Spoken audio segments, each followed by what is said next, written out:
Ang sikreto ni Lola Maria. Mayroon akong nakilala na matandang babae, noong minsang namili, at tumambay ako sa isang tindahan.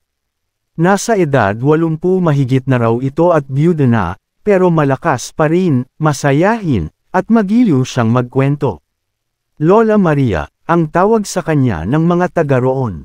May nagtanong na isang tao na naroon din, Lola Maria, ano po bang sikreto ninyo, at tumagal ang buhay mo? Ngumiti lang si Lola Maria, at itinuro ang langit. Mga ilang sandali pa, nagpaalam na rin si Lola Maria dala ang pinamili niya sa tindahan.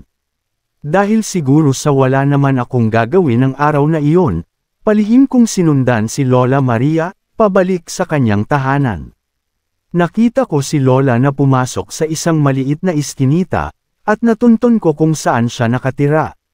Nakita kong pumasok siya sa isang maliit na bahay, tagpi-tagping mga kahoy, at sadyang may kalumaan na ito.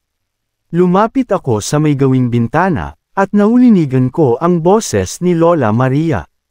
Mga apo, mag-almusal na kayo dito at pagsaluhan natin ito. At narinig ko rin ang isang apo niya na nagsalita. Yehey! May pagkain na kami ngayon, masayang sambit nito. Napaisip agad ako na hindi sila kumakain ng regular. Maaring isa o 2 beses lang sa isang araw. Naantig ako sa sitwasyon nila. Muling nagsalita si Lola Maria, salamat sa Diyos, at hindi niya tayo pinababayaan. O, Jose, magdasal muna tayo, at magpasalamat sa biyayang handog niya.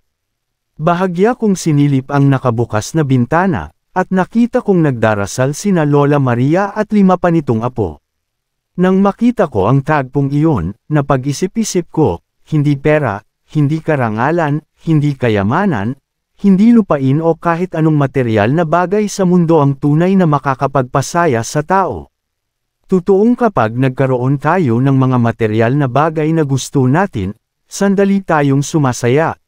Pero kadalasan, naghahangad pa tayo ng mas higit pa, at walang katapusang pangarap, at pagnanasa. Hindi natin namamalayan, tumatanda na tayo, pero hindi pa rin tayo kontento.